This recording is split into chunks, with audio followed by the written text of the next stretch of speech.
요즘은 한국의 드라마가 한국을 넘어서 전 세계적으로 크게 인기를 끌고 있습니다. 우리가 섬기는 저 캄보디아 땅도 K-드라마 열풍이 일어나고 있고 몽골도 마찬가지고요. 제가 가본 그런 선교지마다 K-드라마가 굉장히 많은 인기를 끌고 있는 것들을 보게 됩니다. 우리는 옛날 이야기들, 옛날 것들이지만 한국의 드라마는 참 재미있어요. 정말 재밌습니다. 근데 그 드라마의 내용에서 재미있는 그런 내용들 대다수는 사실 일상에서 일어날 수 없는 일들이에요. 일상에서 이루어질 수 없는 일들. 그 중에 특별히 유심히 이제 K-드라마를 살펴보면 그 중에 굉장히 많은 재미를 가져오는 것 중에 하나가 뭐냐면 이 환생입니다. 환생. 과거에 이조시대, 조선시대, 고려시대에 죽었던 사람들이 오늘 이 시대에 다시 환생을 해서 다른 모습으로 태어나서 이렇게 활동을 하다가 다시 또 만나는 거죠. 그렇거나 아니면 현재 살고 있는 사람이 어떤 우연한 계기로 500년 전, 1000년 전의 시대로 뒤돌아가거나 또는 1000년 전에 있는 사람이 이 시대로 다시 어떤 일로 인해서 온다든지 이런 있을 수 없는 일들을 드라마틱하게 만들어서 사람들의 재미를 한껏 북돋아서 시청률을 끌어올리죠.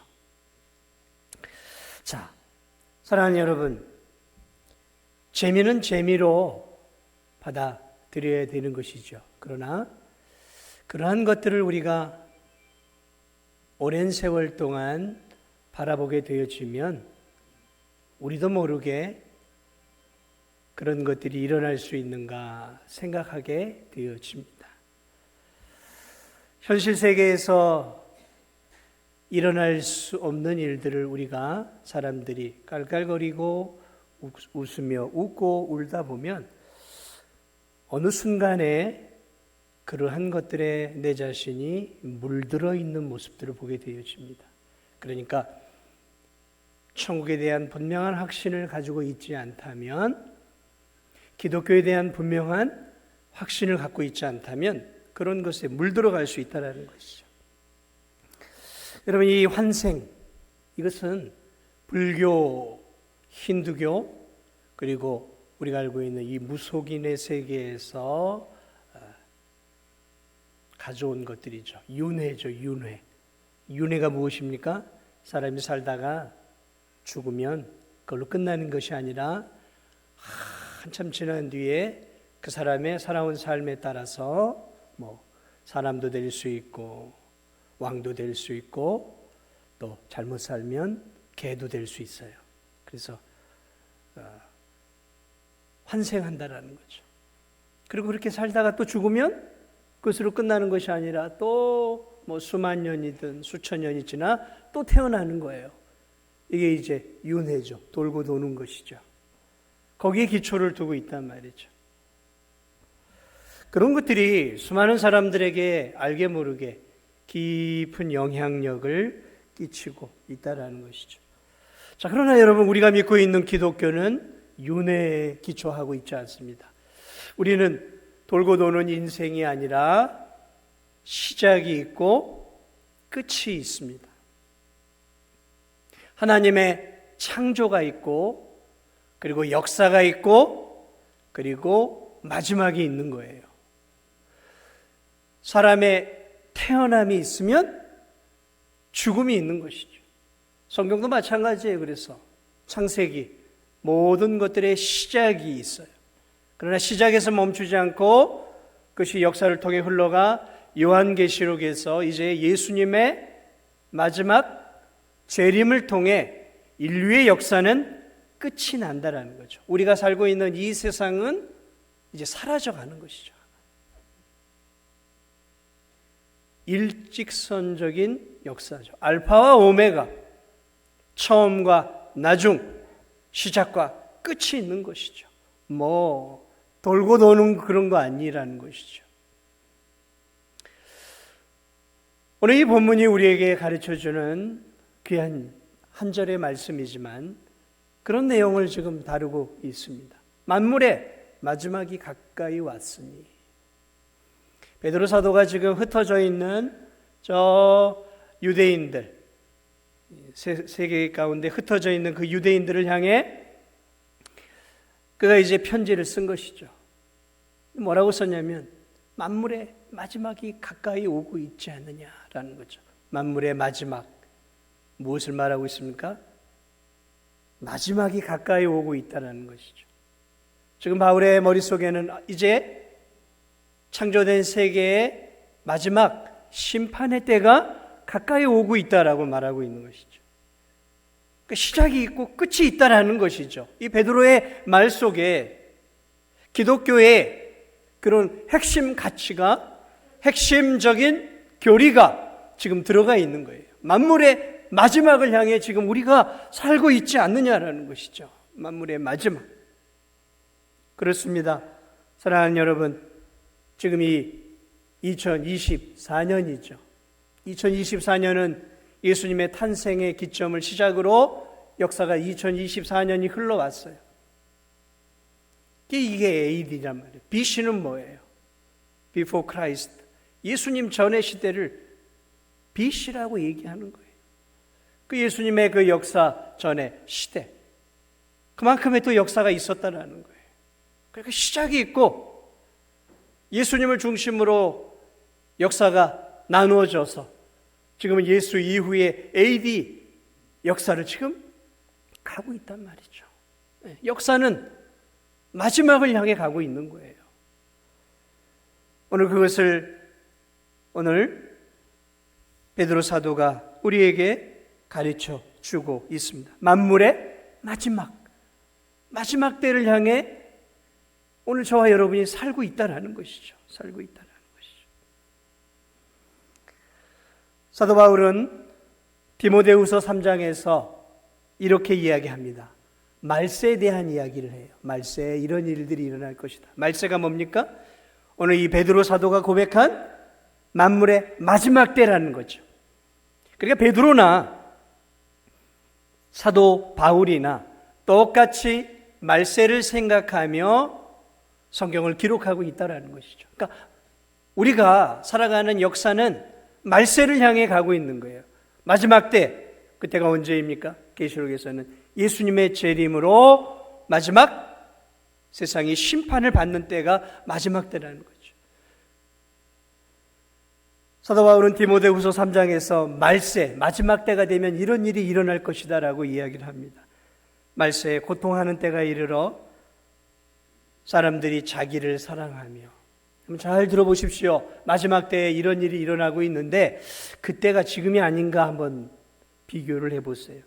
사람들이 자기를 사랑하며, 돈을 사랑하며, 자랑하며, 교만하며, 비방하며, 부모를 거역하며, 감사하지 아니하며, 거룩하지 아니하며, 무정하며, 원통함을 풀지 아니하며, 모함하며, 절제하지 아니하며, 사나우며, 선한 것을 좋아하지 아니하며, 배신하며, 조급하며, 자만하며, 쾌락을 사랑하기를 하나님 사랑하는 것보다 더하며, 경건의 모양은 있으나 경건의 능력은 부인하니.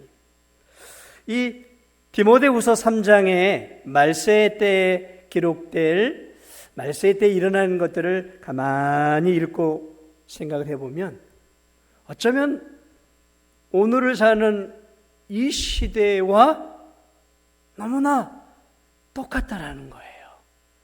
오늘 이 시대가 디모데후서 3장에 나와 있는 이 바울의 말세 때와 차이가 나는 것들이 아무것도 없다라는 거예요. 아무것도 없다라는 것이죠.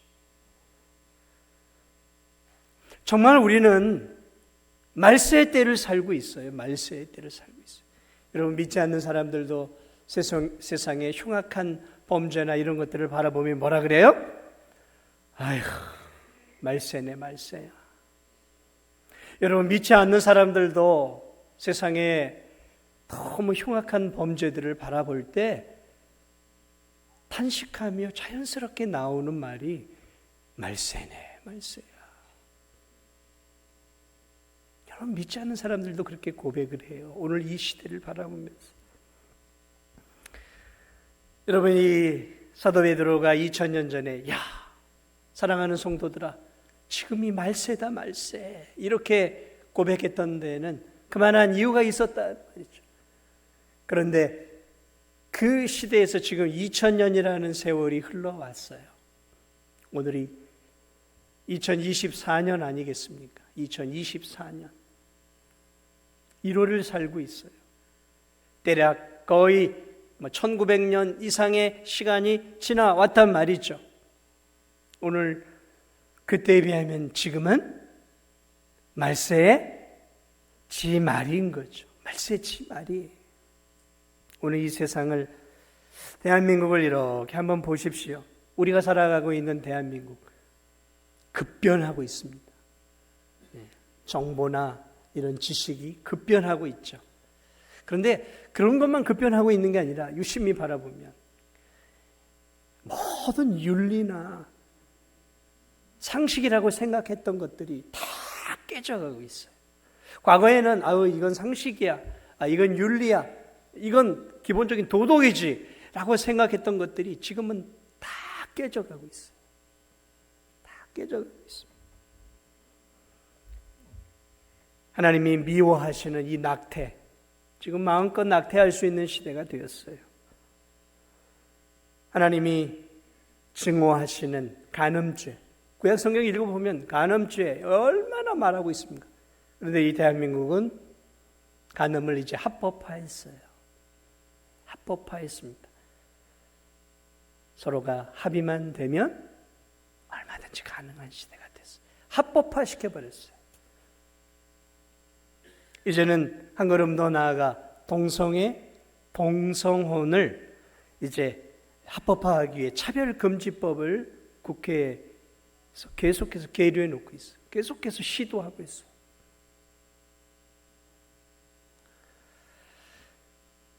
어디까지 이 나라가 갈지 모르겠습니다. 어디까지 갈지 모르겠어요. 모르죠. 몇십 년 뒤에는 남자 며느리 여자 사위를 얻을 날도 이 대한민국도 멀지 않았어요. 저는 유럽 같은 데는 이미 남자 며느리 여자 사위를 얻고 있는 시대가 되었어요. 오늘 이 대한민국은 성공, 출세, 탐욕, 욕망으로 물들어버린 나라가 되었어요. 돈이면 다 된다고 생각하는 시대가 이 대한민국입니다. 정말 대한민국은 돈에 너무 눈이 멀은 시대 되어버렸어요. 돈과 함께 쾌락, 육신의 즐거움이죠. 즐거움을 너무 추구하는 나라가 되어버렸어요. 극도의 즐거움을 추구하는 나라가 되어버렸어요. 오감의 만족을 위해서라면 뭘 해도 다 하려고 하는 시대가 되어버렸어요. 조금만 여러분이 눈을 열고 이 세상을 바라보십시오. 돈을 가지고 있으면 온갖 쾌락과 성을 즐길 수 있는 나라가 대한민국이에요. 저는 이 오늘의 대한민국을 바라보면서 오늘 우리가 사는 이 시대야말로 예수님의 재림의 때가 멀지 않은 소돔과 고모라와 같은 시대가 이 대한민국이구나라는 것들을 전 지울 수가 없어요. 저 어린 시절과 지금은 너무 달라져 버렸어요. 그리고 지금 너무 급변하게 또 황폐화되어 가고 있습니다. 보게 되어집니다. 베드로 사도가 그런 것들을 어느 정도 보았어요. 그러면서 사랑하는 성도들에게 이렇게 얘기합니다. 주님의 재림의 때가 가까이 오지 않았느냐. 만물의 마지막이 가까이 오지 않았느냐. 그러므로 우리가 이렇게 살아야 되지 않겠느냐. 그러면서 오늘 이 베드로 사도가 흩어져서 믿음을 지키고 있는 성도들에게 이 세상 속에서 말세 때 어떻게 살아야 할지에 대해서 귀한 하나의 조언을 우리에게 해주고 있는 구절이 오늘 본문의 말이죠. 어떻게 살아야 하느냐? 그러니까 베드로의 지금 말씀은 말세 지말을 살고 있는 우리에게도 주시는 말씀. 어떻게 살아야 하느냐? 오늘 베드로 사도는 첫 번째로 이렇게 살라고 얘기하고 있습니다. 정신을 차리고 살아라라고 말하고 있어요. 10절을 다시 한번 유심히 보세요. 정신을 차리고, 정신 차리고 살라라는 거예요. 정신 차리고. 이 정신 차린다는 말을 살펴보니까 이런 의미가 있어요. 어떤 환경 속에서도 맑고 깨끗한 정신 상태를 유지하는 거예요. 맑고 깨끗한 마음, 정신 상태를 유지하면서 살라라는 거예요. 그러니까 이 정신이, 마음이 맑고 깨끗해야 분별할 수 있다는 거잖아요. 세상을 분별하며 살기 위해서 맑고 깨끗한 정신 상태를 유지하라는 거예요. 이걸 우리 한글 성경에서는 정신을 차리라라고 이렇게 잘 의역을 해 놓았어요. 정신을 차리라. 여러분, 오늘 이 세상은 너무 혼란스럽습니다. 안 그렇습니까? 너무 혼란스러워요. 너무 혼란스럽단 말이죠. 옳고 그름이 경계가 지금 다 깨졌잖아요. 참과 진리의 경계가 지금 다 깨져버렸어요. 예전엔 참이라고 생각했는데 지금은 그것이 불법이 되어버리고, 예전엔 이것이 불법이라고 생각했는데 이것을 합법화 시켜버리니까 이게 이제 혼란스러운 세상이 돼요. 참과 거짓이 막 뒤섞여버리고 옳고 그름이 뒤섞여버렸어요. 상식과 비상식이 지금 이 세상에 막 엉켜져 버린 거예요. 그러니까 양심을 갖고 살아가는 성도들이 막 헷갈리는 거죠. 헷갈리는 거예요. 말씀을 붙잡고 살아가는 성도들이 헷갈린단 말이죠. 교회에서는 말씀은 이렇게 얘기하는데 세상은 그렇게 얘기 안 하거든요. 세상은 그렇게 살지 않거든요. 합법화를 시켜버렸어요. 불법을 합법화를 시켜버리니까 다 그렇게 산단 말이죠. 너무나 혼돈스러운 사회예요. 제가 볼 때도 너무 혼돈스러운 사회예요. 정체성을 잃어버릴 수 있는 사회가 되어버렸다는 거죠. 이 정신을 차리지 않으면 나도 모르는 사이에 죄악 가운데서 그냥 살아가게 되어져 버린다는 것이죠. 그러므로 오늘 바울이 말하고 있는, 이 베드로가 말하고 있는 정신을 차리라는 것은 맑고 깨끗한 정신 상태를 가지고 고도의 집중력을 가지고 이 세상을 분별하라는 얘기예요. 고도의 영적 집중력을 가지고 이 세상에서 분별력을 가지고 살라라는 거예요. 분별력이 없이 살면 세상 사람들과 똑같이 살아갈 수 있다라는 거죠.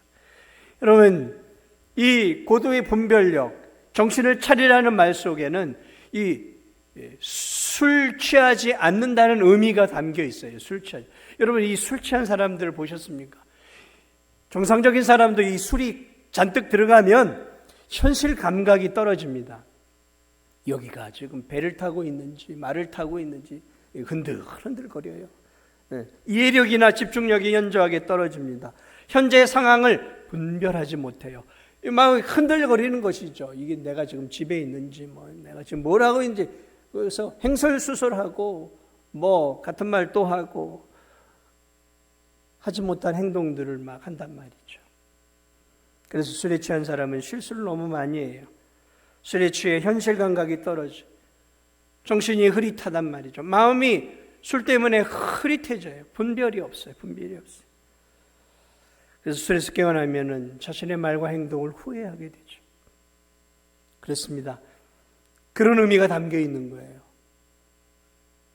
이 세상적인 것들로 내 마음과 내 생각이 가득 채워지게 되어지면 현실에 대한 감각이 떨어지는 거예요. 뭐가 옳은 건지, 뭐가 하나님의 자녀답게 사는 건지 헷갈린단 말이죠. 다들 이렇게 살아가니까 이렇게 사는 게 맞나 보다라고 생각을 하는 거예요. 그래서 흐름을 따라가게 되어지고 유행을 쫓게 되어지고 세상의 풍조를 따라가게 되어지는 거예요. 왜? 영적인 현실 감각이 떨어지니까 세상의 드라마, 세상의 영화, 세상의 이런 문화, 이런 것들로 내 머리와 마음이 채워져 버리면 마음이 흐려져 가는 거예요. 세속적이 되어져 가는 거예요. 이것을 다른 말로 쉽게 얘기하면 깨어있지 못한 것이죠. 깨어있지 못한 거예요. 영적으로 깨어있지 못한단 말이에요. 여러분, 오늘 이 세상은 마귀가 판을 치는 세상입니다. 그러므로 오늘 이 시대 속에서 이 시대를 잘 분별해야 돼요. 이게 첫 번째. 세상을 분별할 수 있어야 되는 거예요. 옳고 그름을 분별할 수 있어야 되고, 참과 거짓, 진리와 비진리를 분별할 수 있어야 돼요. 왜 사람들이 자꾸 사이비와 이단에 교인들이 빠지게 되겠습니까? 분별을 못해서 그래요. 그들의 현혹된 가르침이 달콤하단 말이죠. 새롭단 말이죠. 이 교회에서 가르치는 고루하고 진부한 그런 내가 알고 있는 가르침하고는 새롭단 말이죠. 어머니 하나님을 강조하니까, 야, 어머니 하나님 괜찮네, 새롭네. 어머니 하나님.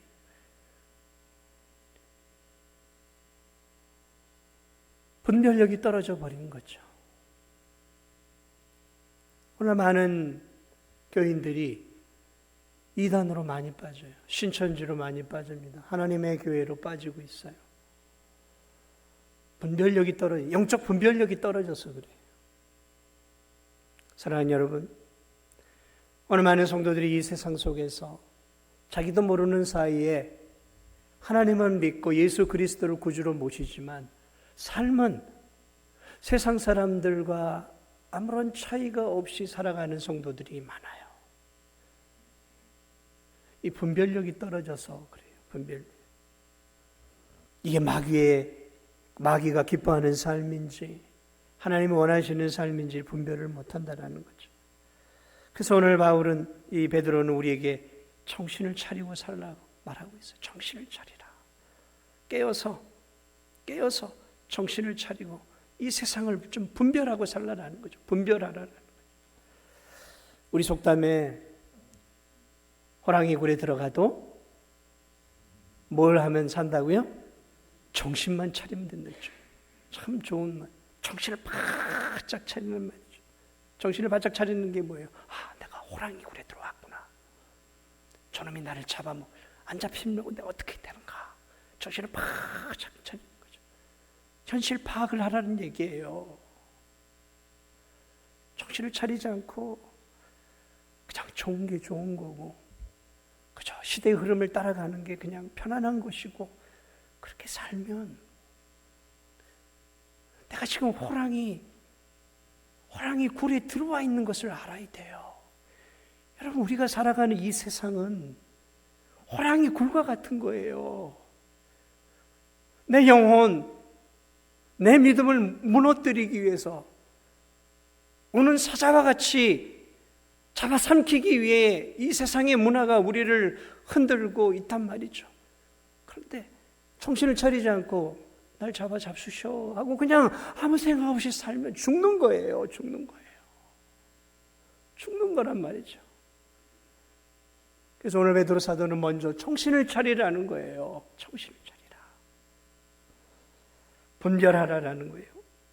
어떻게 분별을 해요? 방법이 없잖아요. 우리에게 분별력을 주는 것은 말씀밖에 없잖아요. 그러니까 이 의미 속에는 말씀을 붙잡고 살라라는 의미가 있는 거예요. 말씀 붙잡고 분별하라는 거예요. 말씀으로 자꾸 내 머리와 내 마음을 채우라는 거죠. 세상의 것들로 내 마음을 채우면 더 헤매이지만 하나님의 말씀으로 내 영혼과 마음을 계속해서 채우기 시작하면 그 하나님의 예리한 말씀이, 그 예리한 말씀으로 세상을 보면 세상을 분별해낼 수 있단 말이에요. 하나님의 말씀은 살았고 생명력이 있어서 혼과 영과 관절과 골수를 찔러 쪼갤 수 있을 만큼 세상을 분별시켜준다는 거죠. 사랑하는 여러분, 그러므로 말씀을 읽으십시오. 말씀을 자꾸 들으십시오. 말씀을 자꾸 묵상하십시오. 그래서 하나님의 말씀으로 여러분의 마음을, 여러분의 정신을 자꾸 맑고 깨끗하게 만들어야 돼요. 그럴 때 우리의 마음이 고도의 집중력을 가지고 이 세상을, 죄와 악을 분별할 수 있을 줄 믿습니다. 말씀으로 여러분을 채우십시오. 오늘 베드로 사도는 계속해서 근신하라고 말하고 있어요. 정신을 바짝 차리고 말씀으로 채워 정신을 바짝 차리고 근신하라. 이 근신한다라는 이 말은 자신의 욕심과 욕망을 통제하는 거예요. 자신의 욕심과 욕망을 통제하는, 냉철한 이성을 가지고 내 욕망을 절제하는 거예요. 절제. 다른 말로 말하면 절제예요. 통제란 말이죠. 여러분, 우리는 얼마나 욕망대로 살기를 원합니까? 저와 여러분 얼마나 욕망대로 살기를 원합니까? 저도 그래요. 가만히 저를 내버려 두면 욕망대로 살기를 원해요. 제 욕망이 한껏 드러나는 때가 언제냐면 뷔페에 가면, 뷔페. 집에서는 음식을 그런 대로 조절을 하는데 뷔페 가면 정신을 못 차리고 막 2접시, 3접시, 막 4접시까지 먹고 나요. 그러면 내가 이렇게 불러가지고 나와서 한탄을 해요. 아유, 이 미련한 인생아, 뭘 그렇게 본전 뽑겠다고, 본전 뽑겠다고, 그 미련하게 그렇게 꾸역꾸역 늘 뷔페집 가면 제가 뭘 느끼냐면 제 욕망을 느껴요. 야, 내가 탐욕스러운 인간이구나. 내가 욕망을 가진 인간이구나. 단 한 번도 뷔페집에서 제 자신을 절제해 본 적이 없어요. 아, 난 어쩔 수 없는 인간이구나. 그렇습니다, 사랑하는 여러분. 우리는 욕망을 가진 죄인들이에요. 탐욕이 있고요, 욕심이 있고요, 야망이 있고요, 내 자아를 행복하게 하고자 하는 나 중심적인 그런 죄인이라는 것이. 그런 가운데서 우리가 어떻게 이 세상 속에서, 쾌락과 세상의 즐거움이 가득한 이 세상 속에서 절제하며 하나님이 기뻐하는 삶을 살아갈 수 있겠습니까? 절제하라라는 거예요. 사랑하는 성도들아, 이 말세 때 절제해라. 너무 성공가도를 향해 달려가지 마. 너무 출세지향적으로 이 고삐 풀린 망아지처럼, 브레이크가 고장난 자동차처럼 그렇게 막 나가지 말고 절제하라는 거예요. 음식에 절제하고, 즐기는 것에 좀 절제하고, 누리고 먹고 사는 그런 세상의 즐거움들을 절제하며 살라는 거죠. 오늘 이 시대 이것만큼 정확하게 우리에게 필요한 말씀이 어디 있습니까? 여러분, 우리가 절제하고 살아야 돼요. 절제해야 됩니다. 시간에 절제, 먹는 것에 절제, 절제하고 살아야 돼요. 통제해야 합니다. 통제. 어떻게 해요? 내 마음대로 됩니까? 안 되죠. 역시 마찬가지예요. 하나님의 말씀이 그의 영혼과 그의 마음속에 들어가 있어야 절제하고 내 자신을 통제할 수 있는 거예요. 제가 볼 때는 하나님 말씀이 없으면 통제가 안 돼요. 저도 제 자신이. 욕망대로 살고 싶은 거죠. 욕망대로.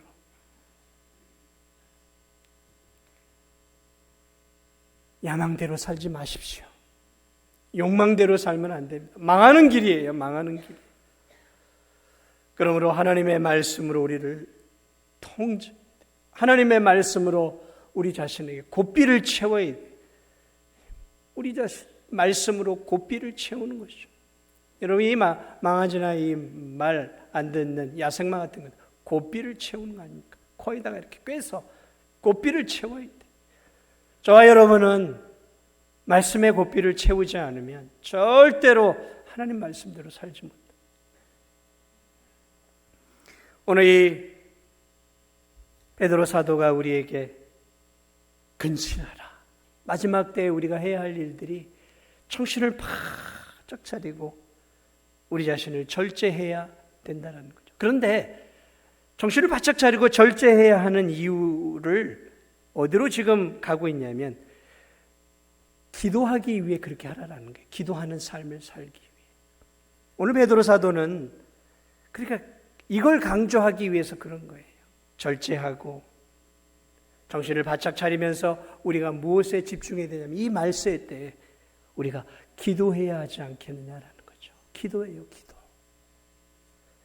사랑하는 여러분, 저는 하나님 말씀을 읽고 묵상하고 신앙생활하면서 정말 참된 성도의 특징은 기도하는 삶이다라는 것들을 가슴 깊이 세월이 지나갈수록 깨닫게 되어집니다. 기도하지 않는 성도, 저는 기도하지 않는 성도, 그건 두 개가 말이 맞지가 않는 거예요. 성도는 기도하는 자고 기도하는 자는 성도예요. 기도하지 않는다? 사실은 성도가 아닙니다. 제가 볼 땐 그래요. 참된 성도는 기도할 수밖에 없는 거예요. 기도자가 성도고 성도가 기도자입니다. 하나님을 믿기 시작할 때부터 성도는 하나님과 관계를 갖기 시작하고 그러면서 하나님을 찾게 되어 있는 것이죠. 그리고 하나님과 교통하고 교제하게 되어지는 것이죠. 그러니까 하나님을 믿고 하나님의 자녀가 되었다면 자연스럽게 이제 하나님께 기도하는 삶을 살기 시작한다는 것이죠. 점점 더 믿음이 깊어져 갈수록 기도가 깊어져 가고 넓어져 가는 것이죠. 기도하지 않는다. 이런 의미에서 그건 성도가 아닙니다. 물론 기도한다라는 것은 교회에 나와 시간을 내어 기도한다라는 것만을 의미하는 것은 아니에요. 기도는 늘 하나님과 교제하고 교통하는 것이죠. 운전을 하면서도 기도할 수 있어요. 설거지를 하면서도 기도할 수 있어요. 공부를 하면서도 기도할 수 있습니다. 책을 읽으면서도 얼마든지 기도할 수 있습니다. 하나님과 끊임없이 열려 있는 상태예요. 하나님과 내가 끊임없이 열려 있어서 대화가 가능한 상태. 이게 기도죠. 사랑하는 여러분, 기도해야 합니다. 오늘 이 마지막 때일수록 오늘 이 베드로가 성도들에게 강조하고 있는 부분이 정신을 차리고 깨어서 근신하고 절제하면서 우리들이 특별히 해야 할 것들이 기도라고 지금 강조하고 있는 거예요. 많은 성도들이 기도합니다. 그런데 잘 기도하지 못해요. 오늘날처럼 한국교회가 기도를 잃어버린 때가 없는 것 같아요. 참 옛날에는 교회에서 애통하며 기도하는 기도의 소리가 많았어요. 부르짖는 기도들을 참 많이 했어요. 산마다 막 기도의 소리가 들렸어요. 참 기도 많이 했어요. 근데 요즘은 성도들이 잘 기도하지 않아요. 기도합시다 해도 그때 조금 반짝. 왜 기도하지 않을까? 그렇습니다. 오늘 우리처럼 요즘처럼 잘 먹고 잘 산 때가 대한민국에 언제 있었습니까? 5,000년 역사 속에 지금처럼 잘 먹고 잘 살고 먹을 게 넘쳐난 때가 어디 있습니까? 굳이 기도해야 할 이유들이 이제 없는 거예요. 절박한 기도의 제목이 없어요. 큰 어려움이 생기지 않는 이상, 크고 고통스러운 어려움이 내 안에 닥치지 않는 이상은 이제 기도하지 않는 것 같아요. 요즘은 다들 너무 바빠요. 그래서 기도할 시간들이 없는 것 같아요. 뭐가 바쁜지 다들 바빠요. 기도할 시간이 없어요. 기도할 시간이. 너무 세상을 분주하게 만들어놨어요. 난 대도시만 다들 정신없이 바쁜 줄 알았는데 이 진도도 다들 정신없이 살아가요. 다들 바쁘게 살아가요. 뭐가 그렇게 바쁜지 모르겠어요. 어떤 성도들은 기도의 무용론을 갖고 있는 거예요. 뭐 내가 기도한다고 응답이 되겠어. 사랑하는 여러분, 몇 번 기도했는데 그렇게 말씀을 하세요. 하나님 나한테 관심이 없는 것 같아요. 몇 번 기도해도 안 돼. 여러분, 몇 번 기도하면 하나님이 몇 번 기도하면 응답 주셔야 되나요? 오늘 이 시대, 마귀는 이 시대 속에서 우리의 믿음을 무너뜨리고 있습니다. 세상을 즐기는 세상으로 만들어 버렸어요. 그리고 성도들로 하여금 분주하게 만들어서 기도하지 못하게 만들어 놓고 있습니다. 여러분, 이렇게 세상 속에서 세상을 즐기며 기도하지 않고 천국 가시렵니까? 오늘 이 세상 속에서 여러분 기도하지 않고 하나님 말씀 붙잡지 않고 여러분 믿음 생활 잘할 자신이 있으세요? 저는 자신 없어요. 저는 하나님이 저와 함께 하시지 않으면 단 하루도 하나님 말씀대로 살 자신이 없어요. 정말 자신이 없어요. 하나님 붙잡지 않고 하나님 붙잡지 않고 살면 제 삶이 어떻게 망가질지 모른다는 두려움이 있어요. 여러분에게 말씀을 가르치기 위해 말씀을 읽고 말씀을 연구하고 기도하는 삶을 사는 저조차도 잘못 살면 내 삶이 마귀가 기뻐하는 삶을 얼마든지 내가 망가질 수 있겠다라는 두려움을 늘 느끼고 살아갑니다. 그만큼 이 세상은 너무 영적으로 우리가 살아가기 어려운 시대가 되어져 버렸어요. 사랑하는 여러분, 마지막으로 당부를 드립니다. 베드로의 말씀으로 당부를 드립니다. 여러분 정신을 차리십시오. 정신을 차리십시오. 지금은 잘 때가 아닙니다. 지금은 깨어 있을 때예요. 이렇게 살다가는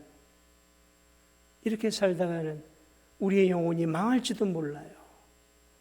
두려움을 가지십시오. 두려움을 가지고 기도하십시오. 하나님 없으면 안 된다라고 하는 절박한 마음을 가지고 하나님 말씀을 꼭 붙잡고 여러분 살아가시기 바랍니다.